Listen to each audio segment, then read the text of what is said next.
السلام علیکم ورحمۃ اللہ وبرکاتہ۔ ڈیئر برادر اینڈ سسٹر، آج میں آپ سب کے سامنے ایک نیا اعتراض لے کر آئی ہوں۔ ایک ایکس مسلم اس نے یہ اعتراض کیا ہے کہ کیا اسلام میں انسانیت ہے، اور اس نے اس واقعے کو ریفرنس کے طور پر پیش کیا ہے کہ جب آپ صلی اللہ علیہ وسلم راستے سے گزرتے تھے تو ایک بڑھیا کچڑا پھینکا کرتی تھی، اور اس بڑھے کے بیمار ہونے پر آپ صلی اللہ علیہ وسلم اس کو دیکھنے جایا کرتے تھے، تو یہ انسانیت کا عمل ہوا۔ لیکن اس کا یہ کہنا ہے کہ یہ بات اسلام میں ثابت نہیں ہے، جس کی وجہ کر اسلام میں انسانیت نہیں ہے۔ تو دیکھیں، ہم سب سے پہلے میں اس بات کو کلیئر کر دوں کہ یہ بات تو بالکل صحیح ہے کہ یہ واقعہ کسی بھی سند سے ثابت نہیں ہے، تو یہ واقعہ درست نہیں ہے یا ہے، اس کے بارے میں ہم بحث نہیں کریں گے یہاں پر۔ بات اصل یہ ہے کہ اسلام میں انسانیت ہے کہ نہیں، تو اس بات کا ہم جواب دیں گے۔ ایک واقعہ کے نہیں ہونے سے یہ بات تو بالکل ثابت نہیں ہوتی کہ اسلام میں انسانیت نہیں ہے۔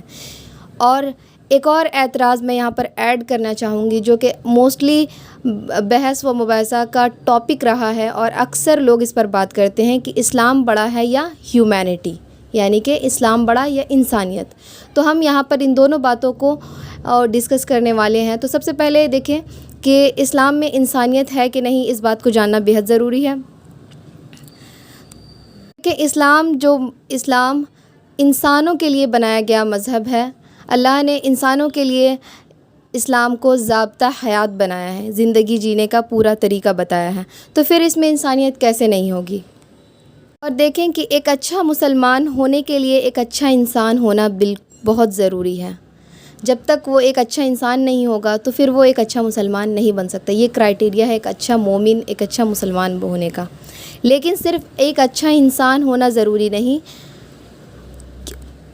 اس کی مثال آپ اس طرح لے لیں کہ ہمیں ڈاکٹر بننے کے لیے 10th اسٹینڈرڈ کو پاس کرنا ضروری ہے، لیکن صرف 10th اسٹینڈرڈ پاس کرنے سے تو کوئی ڈاکٹر نہیں بن جاتا۔ اس کے لیے آپ کو گریجویشن، پوسٹ گریجویشن اور اعلیٰ تعلیم حاصل کرنی پڑتی ہے۔ تو اسی طرح صرف ایک اچھا انسان ہونا یہ ایک اچھا مسلمان نہیں ہو سکتا۔ صرف ایک اچھا انسان ہونا کافی نہیں ہے۔ اس کے لیے آپ کو چاہیے کہ آپ اللہ کا اقرار کریں، جس نے آپ کو بنایا، آپ اس کی فرما برداری کریں، اس کی عبادت کریں اور اس کو مانیں، تب جا کر وہ ایک کمپلیٹ مسلمان بنتا ہے۔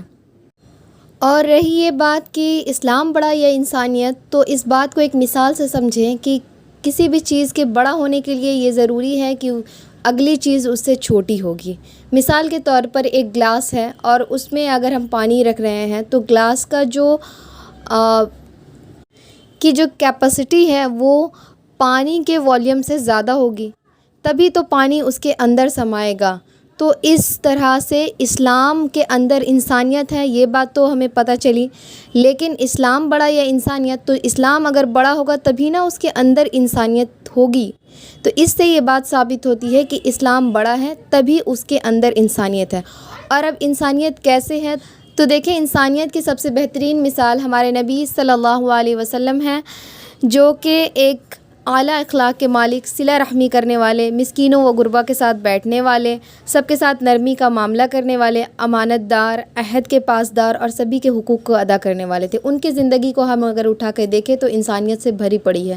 اور دیکھیں کہ اللہ تعالیٰ نے قرآن میں ہمیں کیا حکم دیا ہے انسانیت کے حوالے سے، تو میں ان سب باتوں کو یہاں پہ پیش کرنا چاہوں گی۔ یوں تو ساری باتوں کو پیش کرنے کا وقت نہیں ہے، چند ایک بات کر کے میں آپ کو یہ بات ثابت کرنا چاہوں گی کہ کیسے اسلام میں انسانیت ہے۔ اب دیکھیں کہ ہیومینٹی کیا کہتا ہے۔ ہیومینٹی کہتا ہے کہ جھوٹ نہ بولو، یہ برا ایکٹ ہے۔ تو سورہ آل عمران میں آیت نمبر 61 میں اللہ تعالیٰ فرماتے ہیں کہ جھوٹوں پر اللہ کی لعنت ہے۔ اسی طرح سورہ زمر میں آیت نمبر 3 میں جھوٹے اور ناشکرے کو اللہ راہ نہیں دکھاتا، تو یعنی اسلام میں بھی اس کو برا مانا جاتا ہے۔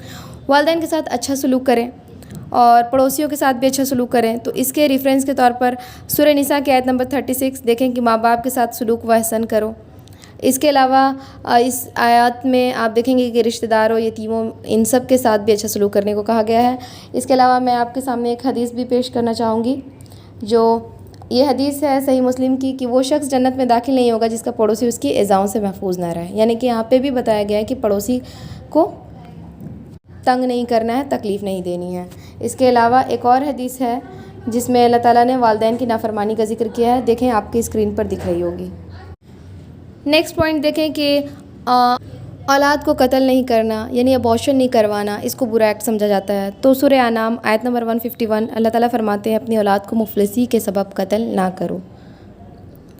اس کے بعد کسی کو بے وجہ قتل نہیں کرنا چاہیے، یہ بھی برا ایکٹ ہے۔ تو سورہ مائدہ میں آیت نمبر 32 میں اللہ تعالیٰ فرماتے ہیں کہ جو شخص کسی کو بغیر اس کے کہ وہ کسی کا قاتل ہو یا زمین میں فساد مچانے والا ہو قتل کر ڈالے تو گویا اس نے تمام لوگوں کو قتل کر دیا۔ ساتھ ہی ریفرنس میں ایک حدیث بھی پیش کرنا چاہوں گی کہ کبیرہ گناہ اللہ تعالیٰ کے ساتھ کسی کو شریک ٹھہرانا، والدین کی نافرمانی کرنا اور کسی کو بے گناہ قتل کرنا اور جھوٹی شہادت دینا ہے۔ تو دیکھیں کہ کتنا بڑا گناہ ہے یہ۔ اب ایک اور بات دیکھیں کہ چوری نہ کرنا، تو یہ بھی برا ایکٹ ہے۔ تو سورہ مائدہ میں اللہ تعالیٰ فرماتے ہیں آیت نمبر 38 میں کہ چوری کرنے والے مرد اور عورت کے ہاتھ کاٹ دیا کرو۔ اور ایک پوائنٹ میں پیش کرنا چاہوں گی جس کے حوالے سے اکثر باتیں ہوتی ہیں کہ عورتوں کے حقوق، اسلام میں عورتوں کے حقوق نہیں دیے جاتے ہیں۔ تو بھائی دیکھیں سورہ نساء کی آیت نمبر 11 جس میں وراثت کا ذکر ہے، یعنی عورتوں کو بھی وراثت میں حصہ ملنا چاہیے، یعنی عورتوں کے حقوق کا ذکر ہے۔ تو آپ نے دیکھا کہ کس طرح اسلام میں انسانیت ہی انسانیت ہے۔ تو آپ نے دیکھا کہ اللہ تعالیٰ نے کوئی بھی ایسا حکم نہیں دیا ہے جو انسانوں کے حقوق کو پامال کرتا ہو یا انسانیت کے خلاف ہو، اور یہی وجہ ہے کہ انسانیت سے بڑا ہے اسلام، کیونکہ اسلام کے پاس اپنا خدا ہے اور اپنی کتاب ہے جو کہ اللہ تعالیٰ کی طرف سے ہے۔ لیکن انسانیت میں ایسا کچھ بھی نہیں ہے، لوگ اپنے سے قانون بناتے ہیں، اپنے سے رولز بناتے ہیں اور اس کو فالو کرتے ہیں۔ تو یہ سب سے بڑا ڈیفرنس ہے اسلام اور انسانیت میں، یہی وجہ ہے کہ اسلام انسانیت سے بڑا ہے۔ امید کرتی ہوں کہ آپ سب کو اس کا جواب مل گیا ہوگا، اور انشاءاللہ ہماری پھر ملاقات ہوگی نیکسٹ ویڈیو میں۔ تب تک کے لیے جزاکم اللہ خیرا کثیرا۔ السلام علیکم ورحمۃ اللہ وبرکاتہ۔